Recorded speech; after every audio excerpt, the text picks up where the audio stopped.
1400 سال پہلے رسول اللہ صلی اللہ علیہ وسلم کی جو بعثت ہوئی اور آپ صلی اللہ علیہ وسلم کے ذریعے سے اللہ نے جو شریعت دی ہے وہ شریعت قیامت کی صبح تک باقی رہے گی۔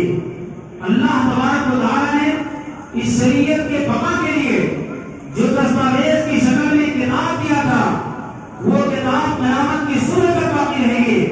اس کے اندر کسی بھی طرح کے تغیر و تبدل کا امکان نہیں ہو سکتا۔ یہی آج کے اس اجلاس کا مقصد بھی ہے کہ ہمارا جو دین پیغمبر اسلام صلی اللہ علیہ وسلم لے کر آئے تھے وہ دین قیامت کی صبح تک رہے گا۔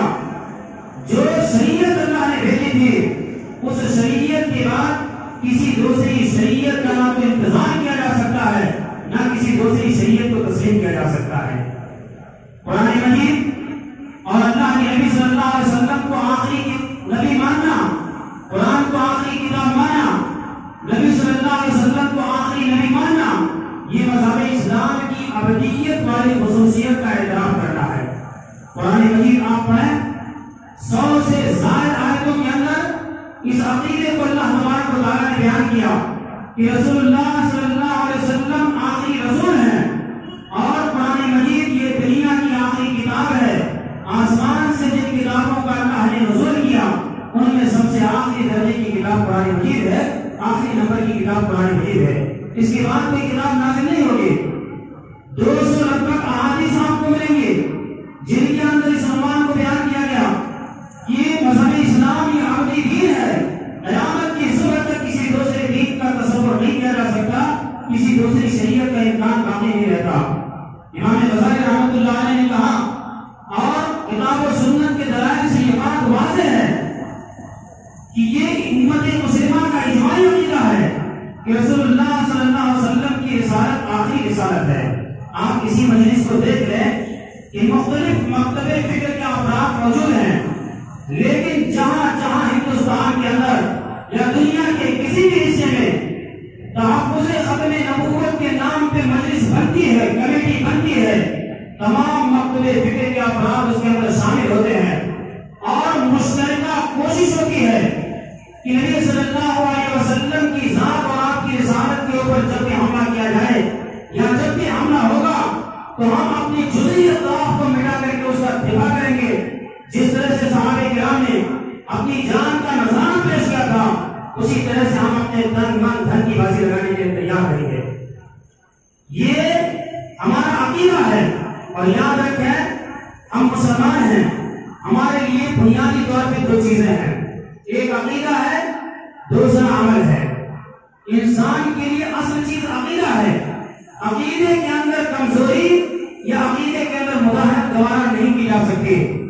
انسان کے عمل کے اندر کمزوری ہے تو اس کو پورا کیا جا سکتا ہے، اس کمزوری کو دور کیا جا سکتا ہے، لیکن اگر انسان کے عقیدے کے اندر کمزوری آئی، انسان کا عقیدہ فساد کا شکار ہوا تو یاد رکھیں دنیا کے ساتھ ساتھ آخرت کی زندگی بھی اس کی تاریخ ہوگی اور انسان اپنی زندگی کو تباہ کر دے گا۔ بھائی اور دوستو، جس طرح سے ہم تمام کا مشترکہ عقیدہ ہے کہ رسول اللہ صلی اللہ علیہ وسلم انبیاء کے سلسلے کے آخری رسول ہیں، آپ صلی اللہ علیہ وسلم کے بعد کوئی نبی آنے والا نہیں ہے، اسی طرح سے آپ اس دنیا کے نقشے میں دیکھیں گے کہ کچھ لوگوں نے ناکام کوشش کی نبوت کا دعویٰ کرنے کی۔ نبوت کا دعویٰ کرنا یا کسی اور خصوصیت ہے کہ ابدی دین ہے، قیامت تک رہے گا، اس کے اندر خلاف کرنا ہے، اس کا انکار کرنا ہے۔ اس لیے پیارے رسول صلی اللہ علیہ وسلم نے اپنی مختلف احادیث کے اندر اس بات کو واضح طور پہ بیان کیا۔ ابھی آپ نے آیت سے اس طرح احساس کی کہ ما کان محمد ابا احد من رجالکم ولکن رسول اللہ وخاتم النبیین۔ رسول اللہ صلی اللہ علیہ وسلم کے بارے میں قرآن مجید نے صاف اور صریح الفاظ میں بیان کیا کہ نبی صلی اللہ علیہ وسلم خاتم النبیین ہیں۔ خاتم کا معنی ہوتا ہے مہر لگانا۔ ہم اور آپ جانتے ہیں کہ جب کوئی بھی لیٹر ہم لکھتے ہیں تو اس کے آخر میں مہر لگاتے ہیں تاکہ اس کے بعد کسی چیز کے لکھنے کی گنجائش نہ رہے۔ اللہ کے نبی صلی اللہ علیہ وسلم کو اللہ تعالیٰ نے خاتم کہا، یعنی نبیوں کا جو ایک سلسلہ چل رہا تھا، آپ صلی اللہ علیہ وسلم اس کے بعد کوئی دوسرا نبی اور رسول آنے والا نہیں ہے۔ پیارے نبی صلی اللہ علیہ وسلم نے اپنی احادیث کے اندر بے شمار مثالیں دی۔ آپ حدیث پڑھیں گے تو آپ کو پتہ چلے گا کہ اتنی واضح مثال نبی صلی اللہ علیہ وسلم نے ختم نبوت کے حوالے سے دی۔ آپ صلی اللہ علیہ وسلم نے فرمایا کہ مثال کے طور پہ ایک آدمی نے عالیشان محل تعمیر کیا، خوبصورت گھر بنایا اور گھر کے کسی ایک کونے میں ایک اینٹ کی جگہ خالی چھوڑ دیا۔ لوگ آ رہے ہیں، باہر سے اس کی خوبصورتی کو دیکھ کر کے متاثر ہو رہے ہیں، اندر آ کر کے گھر کے حسن و جمال کو دیکھ رہے ہیں، اس کی خوبصورتی کی تعریف کر رہے ہیں۔ لیکن جب اس مقام پہ پہنچتے ہیں جہاں پہ ایک اینٹ رکھنے کی جگہ خالی ہے تو لوگ کہتے ہیں کہ کاش یہاں پہ اگر اینٹ لگا دی گئی ہوتی تو اس گھر کے اندر کوئی نقص نہیں رہتا، کوئی کمی باقی نہیں رہتی۔ اللہ کے نبی صلی اللہ علیہ وسلم فرماتے ہیں کہ میری مثال اور انبیاء کرام کی مثال ایسی ہی ہے۔ وہ جو اینٹ کی جگہ خالی تھی وہ میں ہوں، یعنی میرے کی عمارت کو مکمل کر دیا گیا، اب اس کے بعد کسی طرح کے نقص کا کوئی امکان باقی نہیں ہے۔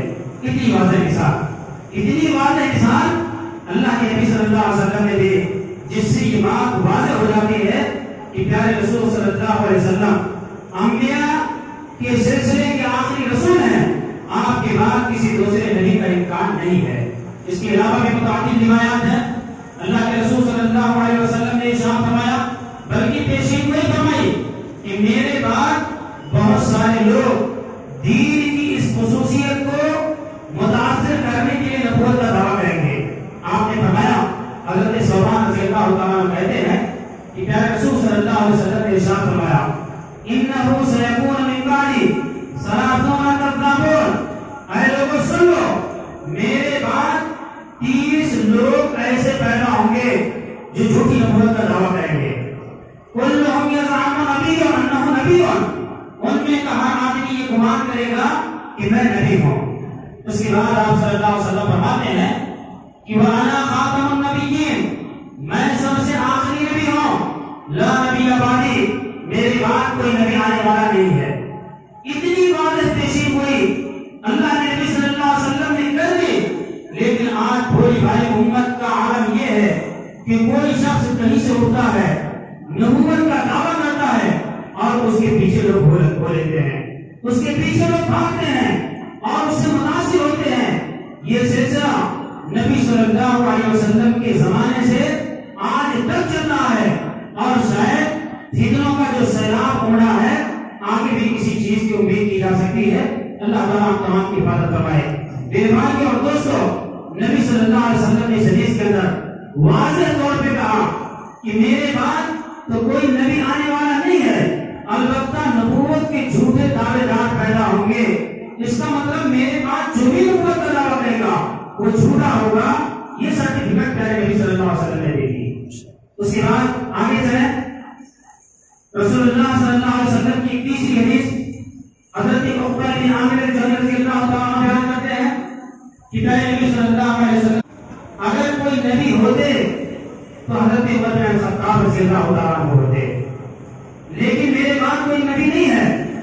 اس کا مطلب یہ ہے کہ نبوت کا اگر سلسلہ جاری رہتا تو رسول اللہ صلی اللہ علیہ وسلم کے بعد حضرت عمر رضی اللہ تعالیٰ عنہ اس کی اہل تھے، لیکن اسی حدیث کے اندر نبی صلی اللہ علیہ وسلم نے فرمایا کہ میرے بعد کوئی نبی نہیں ہوگا۔ اس کا مطلب یہ ہے کہ رسول اللہ صلی اللہ علیہ وسلم نے ختم نبوت کے مسائل کو اس حدیث کے اندر واضح طور پہ بیان کر دیا، کسی بھی طرح کا کوئی اشکال باقی نہیں ہے۔ اس طرح کی لگ بھگ 200 حدیثیں آپ کو کتب احادیث کے اندر ملیں گے جو اس بات کو واضح کرنے کے لیے کافی ہیں کہ اللہ کے نبی صلی اللہ علیہ وسلم کی رسالت آخری ہے، آپ کی نبوت آخری ہے، اور پوری امت مسلمہ کی ذمہ داری ہے کہ اللہ کے نبی صلی اللہ علیہ وسلم کے ختم نبوت کے تحفظ کے لیے اپنی ذمہ داری کو محسوس کریں۔ چنانچہ بتائی کے حوالے سے چند باتیں آپ کے سامنے رکھنا چاہوں گا کہ رسول اللہ صلی اللہ علیہ وسلم کے زمانے سے یہ فتنہ پیدا ہوا، چونکہ پیارے رسول صلی اللہ علیہ وسلم کی پیشین گوئی تھی کہ میرے بعد جھوٹے نبی پیدا ہوں گے۔ رسول اللہ صلی اللہ علیہ وسلم کی زندگی کے آخری ایام میں جب بیماری کا مرحلہ آیا